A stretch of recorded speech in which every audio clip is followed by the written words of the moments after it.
नमस्कार, greater Jammu virtual के current affair programme में आप सबका स्वागत है। तमाम ये दावे किए जाते हैं, जैसा आप सब ने सुने होंगे, कहीं देखे होंगे टीवी पे, कहीं कमिश्नर सेक्रेटरीज होंगे, कहीं ऐसे फॉर्मर मंत्री होंगे जो ये बयान देते नजर आते हैं कि जितने भी हेल्थ सेंटर्स हैं, हेल्थ इंस्टीट्यूशन हैं जम्मू कश्मीर यूटी में, वहाँ पे जितनी भी स्वास्थ्य सुविधाएं चाहिए होती हैं वो मुहैया करवाई गई हैं, करोड़ों रुपए फंड्स आए हैं, तमाम इस तरह की बातें सुनते होंगे आप।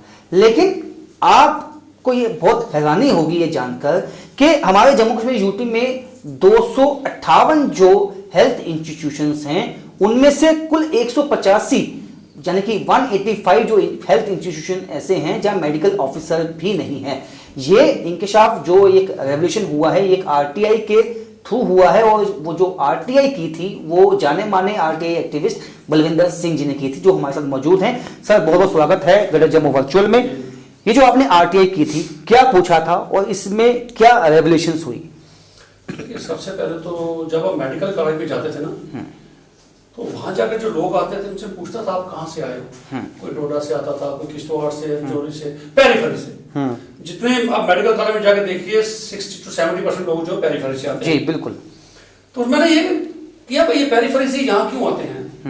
सब जगह डिस्ट्रिक्ट हॉस्पिटल्स हैं, सब जगह हॉस्पिटल्स हैं, प्राइमरी हेल्थ सेंटर्स हैं, कम्युनिटी हेल्थ सेंटर्स हैं, तो new type primary health centres हैं। इतना कुछ खोलने के बावजूद लोग वहां से जम्मू छोटे मोटे इश्यूज को लेकर ही, कोई मेजर प्रॉब्लम हो तो आदमी कहता समझ आती है भाई ठीक है जी, वो वहां पर डोडा में नहीं अवेलेबल होगा, इतनी बड़ी सर्जरी है, ये चीज नहीं थी, उन्होंने जम्मू छोटे मोटी प्रॉब्लम के लिए, छोटे किसी को फ्रैक्चर हुआ तब जम्मू, दांत की प्रॉब्लम चल जम्मू, उसको जम्मू रेफर कर दिया जाता जी। तो तब मेरे दिल में आया इस चीज के लिए कुछ जानने की जरूरत है भाई, हेल्थ विभाग की हेल्थ जरूर जाने, क्यों ऐसा क्यों होता है, जम्मू में रश क्यों पड़ता है मेडिकल कॉलेज में। सर, आरटीआई पूरे प्रोविंस में गई, जम्मू प्रोविंस में, तो जम्मू प्रोविंस में जब जितने भी हमारे पीएचसी सीआईसी थे, तो जो मैं हैरान हुआ जब डाटा आया उसमें लिखा जी 185 PHC CIC out of 258 they are running without doctors. Okay जी। तो इसमें कुछ ट्रॉमा सेंटर भी थे हमारे रामपुर में, ट्रॉमा सेंटर। अच्छा। सरकार ने सुप्रीम कोर्ट की गाइडलाइन जजमेंट आई थी भाई हाईवेज के ऊपर ट्रॉमा सेंटर क्रिएट किए जाए, एस्टेब्लिश किए जाए, ताकि जब किसी का कोई एक्सीडेंट होता है ना, कहते हैं उसका पहला first hour is very critical period होता है, उसकी अगर टाइमली उसको ट्रीटमेंट मिल जाए तो उसमें उसकी जान सकती है। तो इसको देखते हुए सरकार ने जब पीएल लगी थी तो उस पीएल के ऊपर से फैसला दिया और हाईवेज के ऊपर आप थोड़े थोड़े डिफेंस के ऊपर वो ट्रॉमा सेंटर खोलिए, ताकि इमरजेंसी में जहां कोई एक्सीडेंट हो उसको उठा के दूसरे दूर हेडक्वार्टर्स में ना लेके जाना पड़े, ट्रॉमा सेंटर में पहुंचाया जाए। लेकिन ट्रॉमा सेंटर आपने नाम रख दिया, खोल दिया, आप वहां कोई सर्जन नहीं दोगे, आप वहां मेडिसिन का डॉक्टर नहीं दोगे, आप वहां ओटी नहीं बनाओगे, तो ये चीजें हैरान करने वाली थी। फिर ये डाटा मेरे पास निकल के बाहर आया। उसके अलावा ये पूछा गया था भाई आपके पास सैंक्शंस हैं डॉक्टर्स की कितनी है हेल्थ में, तो वो 2022 के करीब थी। उसके अगेंस्ट 50% ही हमारे पास इन पोजीशन थे। अच्छा। 50% डॉक्टर्स ही नहीं थे। उसके बावजूद ये सुन के मैं हैरान होता कि हमारी स्टेट गवर्नमेंट को बस सेंटर से केवल मीडिया हाउसेज ने अवार्ड दिए, नंबर 1 अवार्ड दिया। हाँ, हेल्थ में मैं सुन के हैरान होता था भाई नंबर 1 अवार्ड आपको कैसे मिल गया? 50% सैंक्शंस हैं तो आपकी खाली पड़ी है, आपको अवार्ड मिल गया।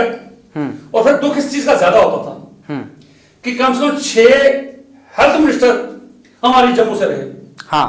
और जम्मू वाले हमेशा ये करते रहे भाई कश्मीर वाले हमारे साथ स्टेप मदर ट्रीटमेंट करते हैं। हाँ। हमारे साथ भेदभाव करते हैं। मैं कहता हूं भेदभाव कश्मीर वाले नहीं करते, हम जम्मू वाले अपने साथ खुद भेदभाव करते हैं। 6 अगर मंत्री आपके रहे, क्या कश्मीर वालों ने आपका हाथ पकड़ के रखा था? क्या कश्मीर वालों ने आपको रोका भाई आप डॉक्टरों की अपॉइंटमेंट ना कीजिए? जी जी। मैं ये समझता हूं, मैंने पहले भी ये किया कि हमारे बीजेपी के एक मिनिस्टर एक बार रहे, उनके दौरान अगर 1022 डॉक्टर हैं तो 2000 से ऊपर उनकी ट्रांसफर हुई। अच्छा। अगर डॉक्टर 1000 है, 2000 ट्रांसफर आप करते हो, इट मींस ट्रांसफर्स के टाइम भी, क्योंकि जम्मू में एक ट्रांसफर इंडस्ट्री बहुत बड़ी फ्लोरिश हुई, बहुत ज्यादा। आपने ट्रांसफर्स के टाइम भी उससे कुछ ना कुछ लिया, जिसने नहीं दिया उसकी मॉडिफिकेशन की, दोबारा उससे लिया। तो 1000 डॉक्टर की अगर 2000 में ट्रांसफर हो चुकी है तो हैरान करने वाली बात नहीं। बिल्कुल बिल्कुल। तो ये हैरान होता था मैं सुन के भाई आपने ट्रांसफर ही पे ही जोर दिया, आपने ये जोर नहीं दिया भाई जम्मू में डॉक्टर से अपॉइंटमेंट कर रही है। और जब कोरोना की बारी आई कश्मीर में, जम्मू में सिर्फ एक जीएमसी था जो लेवल 1 का हॉस्पिटल था जी।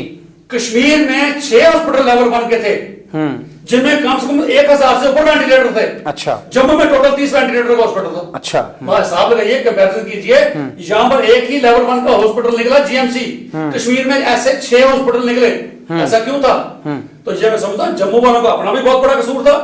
मिनिस्टर आपके रहे और फिर कुछ नहीं कर पाए, तो जम्मू का कहीं ना कहीं हेल्थ सिनेरियो जम्मू का ठीक नहीं था। उसके बाद अब मैं कुछ और पावर तो नहीं थी मेरे पास, इतना जरूर था कि जुडिशियल इंटरवेंशन जरूर करूं। जी जी। ये भी डाटा निकला तो बहुत बड़ा डाटा था, और मैं शुक्रिया करता हूं उस पीआईओ का, उसने पूरी, फिर आप कहते हैं ना इंफॉर्मेशन कितनी जरूरी होती है, हाँ। आरटीआई कितना जरूरी है, ये मैं तब कर पाया, आरटीआई था, बिल्कुल बिल्कुल, आरटीआई लगाई और मेरे उस पीआईओ ने इंस्टीट्यूशन वाइज मुझे डिटेल दी। अच्छा। अगर गोल कर देता तो मैं पीएल लेके पीएल नहीं लगा सकता। हाँ। आज दशा सुधरती नहीं, बिल्कुल। मुझे इंफॉर्मेशन एग्जैक्ट मिली, उसी इंफॉर्मेशन को आप यकीन मानिए 1 महीना कम से कम तैयारी की, 117 पेज की 117 पेजेस की पिटीशन तैयार की। अच्छा। और मैं मुबारकबाद देता हूं मेरे एडवोकेट को शेख शकील जी, जिन्होंने बड़े अच्छी बेबाकी से कोर्ट में उसकी अपनी ये बात रखी। और यकीन मानिए जो 1022 डॉक्टरों की शॉर्टेज थी, तो कोर्ट ने उसका कॉग्निजेंस लिया, कोर्ट ने बात की, कोर्ट ने आगे एडमिनिस्ट्रेशन को लिखा, तो फास्ट ट्रैक रिक्रूटमेंट शुरू हुई। लास्ट ईयर मेरी पीआईएल के ऊपर 921 डॉक्टर्स की अपॉइंटमेंट की गई। अच्छा। तो मैं फख्र से कह सकता हूं 921 की डॉक्टर्स की अपॉइंटमेंट हुई, उसमें से 337 ने ज्वाइन नहीं किया। उसका भी मैं रीजन आपको लॉजिक बता दूं। मैंने अपनी पीएल में 2-3 चीजें बड़ी साफ लिखी थी, कंडीशन लिखी थी, भाई अपॉइंटमेंट किसकी होनी चाहिए। एक तो जो कैटेगरी में लोग आते हैं, डोडे से आते हैं, भद्रवा में बैकवर्ड एरिया है, सीट लेते हैं वो, पर लोगों की खिदमत करेंगे। जब वो एमबीबीएस कर लेते हैं या एमडी कर लेते हैं, उसके बाद डोडा का डॉक्टर डोडा सर्व नहीं करता। हाँ बिल्कुल। भद्रवा का डॉक्टर भद्रवा सर्व नहीं करता, पोस्टिंग उसको जम्मू चाहिए। अच्छा। पोस्टिंग उसको डिस्ट्रिक्ट हेडक्वार्टर में चाहिए। एक स्कूल में उसकी वाइफ टीचर हो, वो डिस्ट्रिक्ट हॉस्पिटल में खुद लगा हो, यहां पर काम करे। हमने वो कहा भाई जिसकी कंडीशन ये होनी चाहिए, जिस कैटेगरी में अगर आया हो, कम से कम 5 साल का टेन्योर वो अपने लोगों की खिदमत करने में दे। दूसरा ये कहा, जो हमने प्रॉब्लम देखी, भाई अपॉइंटमेंट आप लेते हो, उसके बाद आप हायर स्टडी के लिए चले जाते हो, तो वो पीछे डिपार्टमेंट सफर करता है। अच्छा। हमने कहा उसके ऊपर भी राइट लगाइए। हाँ। एक शख्स अपॉइंटमेंट लेता है, उसके बाद 3 साल कम से कम वो हायर स्टडी नहीं जा सकता, ठीक। उसके बाद हो जाए। उसके बाद एक सबसे बड़ी बात हो, एक क्या वो लगाया गया राइडर लगा के? हाँ बिल्कुल, ये 337 लोगों ने तभी नहीं ज्वाइन किया। उसके बाद मैंने एक और राइटर लगाया, वो पूरी तरह लागू नहीं हुआ। हमने कहा था जो शख्स एमडी यहां करता है, उसके ऊपर पब्लिक टैक्स पेयर्स का पैसा खर्च होता है, कम से कम एक एमडी कराने में 50 लाख रुपया सरकार का खर्च होता है। लेकिन देखा यह गया है, जब वो शख्स एमडी कर जाता है, वो जम्मू में सर्व ना करके वो मेदांता चला जाता है। हाँ बिल्कुल। वो बात दिल्ली में एस्कॉर्ट्स में चला जाता है। भाई पैसा पब्लिक का लगा, यहाँ टैक्स पेयर्स का लगा है, 50 लाख रुपए तेरे सरकार ने खर्च किया है, तो वो पैसा खर्च सरकार का करेगा, सेवा जाके दोबारा करेगा, अपने जेब भरेगा, ऐसा नहीं होने देंगे। मैंने एक राइडर ये भी लगाया था, भाई उससे एमडी की सीट उस वक्त दो जब वो एक एफिडेविट दे दे, भाई मैं मिनिमम 10 साल का टेन्योर अपनी रियासत को दूंगा, अपने लोगों का दूंगा, क्योंकि लोगों के पैसे से मैं पढ़ा हूं, टैक्स पेयर के पैसे से पढ़ा हूं, लोगों की खिदमत करूंगा।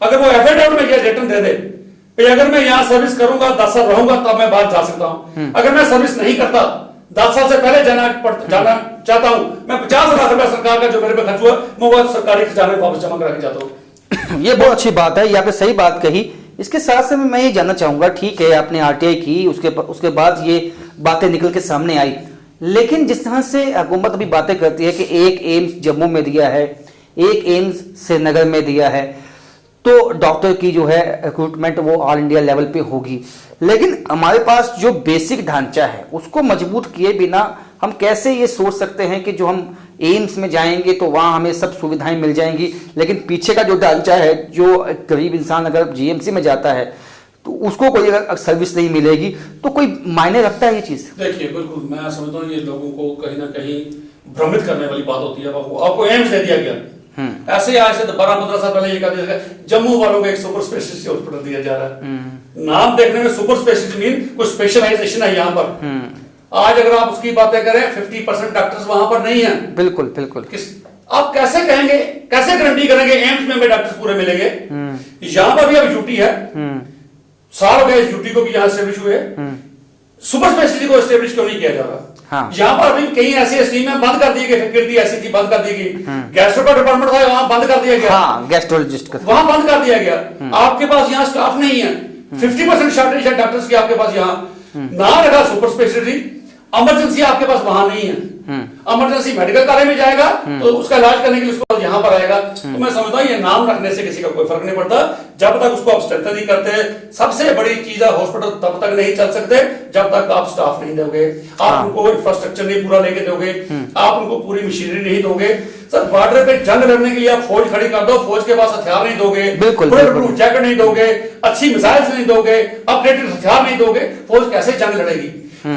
ये फौज हॉस्पिटल में तभी मरीजों का इलाज कर सकती है, उसको अच्छे अच्छे इक्विपमेंट्स दिए जाएं, अच्छी मशीनरी लगाई जाए, अच्छा हॉस्पिटल का स्टाफ दिया जाए। सर मैं समझता हूँ 4:1 रेशियो होती है नर्सेज की, 4:1 या कई डिपार्टमेंट में 5:1। यहाँ 15 लोगों के ऊपर भी एक नर्स नहीं मिलती। तो हॉस्पिटल में क्राइसिस क्यों होता है, लोगों की झगड़ा क्यों होता है? पैरामेडिकल स्टाफ जो है उसकी भी काफी कमी देखी गई है। और मैं जज साहब का भी शुक्रिया करता हूँ, हाई कोर्ट ने भी बड़ा अच्छा इसका संज्ञान लिया। मेरी ये पीएल अभी डिस्मिस नहीं हुई, डिस्पोज ऑफ नहीं हुई, अभी चल रही है। अभी कोरोना पीरियड में भी सरकार ने अपना जवाब दिया है, वो जवाब मेरे पास नहीं पहुंचा, हम उसको पूछेंगे, अब पढ़ेंगे दोबारा।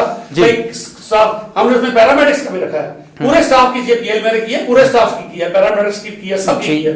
तो वो अब जो उन्होंने जवाब दिया भी अब क्या कमी है, तो मुझे जरूर लगता है कि वो अब जवाब पढ़ के हम अगली बार उसका सबमिट करेंगे अपना जवाब उसमें काउंटर। लेकिन कहीं ना कहीं जब डिस्पैरिटी होगी, क्योंकि जहाँ जो हेल्थ वर्कर्स हैं, चाहे वो नेशनल हेल्थ मिशन के अंदर जो रूरल हेल्थ मिशन है, नेशनल हेल्थ मिशन जो बन चुका है, उसके तहत भी जो बाकी यूटीज में जो पैसा मिलता है, सैलरीज मिलती है, वो यहाँ पे नहीं मिलती है। कहीं ना कहीं वो भी कहीं ना कहीं उनको डीमोटिवेट कर देता है कि नहीं?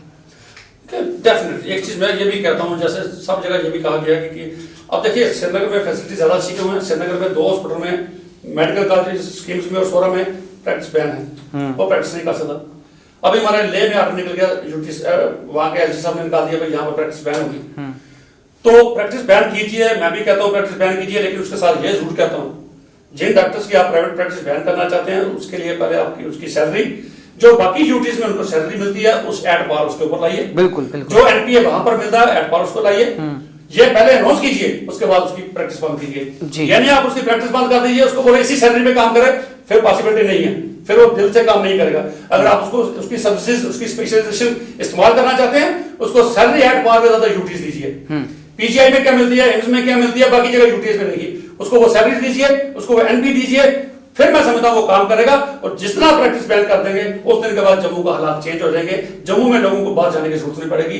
अच्छे अच्छे डॉक्टर्स हैं, लेकिन उनका कहीं ना कहीं कंफ्लिक्ट ऑफ इंटरेस्ट रहता है, उनको अपनी प्राइवेट क्लिनिक प्रैक्टिस पे ज्यादा रहता है ध्यान, वो इस तरफ लोगों का ध्यान कम देते हैं। तो ना वो फैकल्टी पूरी अच्छी तरीके से अपनी ड्यूटी वहां निभा पाते हैं, ना रिसर्च वर्क में ड्यूटी निभा पाते हैं, ना ही पेशेंट का ध्यान रख पाते हैं। इसलिए उनको एनपीए देके उनको सैलरी का उनका रिवाइज करके तो उनको प्राइवेट प्रैक्टिस बंद करेंगे। तो मैं समझता हूँ जम्मू का हेल्थ सिनेरियो बड़े बड़े अच्छे डॉक्टर्स हैं, उनकी सर्विस यूटिलाइज करने का तरीका आपको निकालना पड़ेगा, तब जाके ये लोग यहाँ से जम्मू से बाहर जाना बंद करेंगे। जो फास्ट ट्रैक रिक्रूटमेंट हुआ, जो जैसे कि आपने कहा कि आरटीए के बाद हुआ 900 कुछ डॉक्टर जो है 921 डॉक्टर जो लगे हैं, इससे हेल्थ जो सिनेरियो है वो ठीक होगा, कुछ लगता है आपको? तो देखिए मैं समझता हूँ कुछ हद तक ना, जहाँ पीएचसी वगैरह सीएचसी में थे तो वहां पर डॉक्टरों की अपॉइंटमेंट की गई, लेकिन मैं समझता हूँ वर्क कल्चर की कहीं ना कहीं प्रॉब्लम है।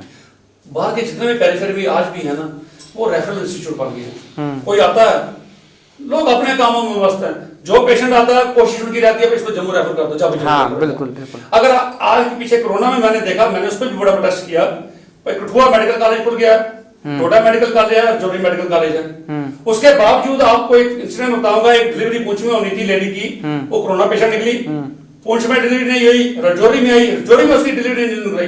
भाई आपको पीपी किट दी गई है, आपको और सारे इंफ्रास्ट्रक्चर दिया गया, भाई कोरोना पेशेंट्स को अगर आपने देखना तो कैसे देखना है, क्या क्या चीजें प्रिवेंटिव रहने, सब आपके पास है। इतने गायनिकोलॉजिस्ट होने के बावजूद उस लेडी को जम्मू भेज दिया गया, तो रास्ते में डिलीवरी उसकी बड़ी मुश्किल से पहुंची। रामबन से एक शख्स को जम्मू भेज दिया गया, रजौरी नहीं किसी ने देखा, डोडा में नहीं देखा, उसको जम्मू भेज दिया गया, समरोली के पास उसकी गाड़ी में ही, सुमो में ही उसकी डिलीवरी ड्राइवर ने करवा दी। मैं समझता हूँ अपने सिर से बुला उतारने की कोशिश करते हैं, इंफ्रास्ट्रक्चर होने के बावजूद भी एक वर्क कल्चर नहीं है, उस पर भी कहीं ना कहीं अकाउंटेबिलिटी फिक्स करनी पड़ेगी। भाई आप किस पेशेंट को रेफर कर रहे हो, आप उसको स्टडी करोगे, ये पेशेंट रेफर किया गया, रेफरेंस बनता था या नहीं, बिना जो वहां ट्रीट कर सकता था उसने क्यों नहीं किया? जब तक आप ये कोई टीम बना के अकाउंटेबिलिटी नहीं करोगे, ये रेफरल इंस्टीट्यूट ही बन के रहेंगे। चाहे मेडिकल कॉलेज खोल दीजिए, उसको जितना मर्जी स्ट्रेंथन कर दीजिए, ये रेफरल इंस्टीट्यूट बन के रहेंगे। उनका ऑडिट जरूर होना चाहिए भाई कितने रेफरल वहां से पेशेंट आए और क्या वहां पर ट्रीटमेंट उसका अवेलेबल था या नहीं था। जब तक ये आप अकाउंटेबिलिटी फिक्स नहीं करोगे, डॉक्टर अपने आप से कहीं ना कहीं पता चढ़ते हैं। बहुत बहुत शुक्रिया बलविंदर जी। तो बलविंदर जी ने जिस तरह से बताया है कि ठीक है, आप जितनी भी सुविधाएं दे दीजिए, ठीक है, वो हुकूमत में वहां भी कहीं ना कहीं कमी देखने को मिली है, लेकिन सबसे अहम है अकाउंटेबिलिटी सेट करनी होगी। ये सही बात है कि छोटी सी भी कोई अगर तकलीफ है किसी को तो उसको जम्मू रेफर किया जाता है, और जम्मू में जब लोड होगा तो बाकी पेशेंट्स के जो पेशेंट केयर होती है उस पर इम्पैक्ट आएगा। तो सबसे पहले तो जो जिलों के अंदर जो अस्पताल है उनको मजबूत करना होगा, उस ढांचे को मजबूत करना होगा, डॉक्टर वहां देने होंगे, और डॉक्टरों को ये समझना होगा कि जब सरकार उन पर इतना पैसा खर्चती है तो वो अपने जम्मू कश्मीर यूटी के लोगों की सेवाएं करें, ना कि मौका आने पर यहां से भाग जाएं या प्रैक्टिस करें, प्राइवेट प्रैक्टिस करें या बाहर जाके किसी प्राइवेट अस्पताल में काम करें केवल पैसों के लिए। फिलहाल मेरे साथ इतना ही। देखते रहिए ग्रेटर जम्मू वर्चुअल।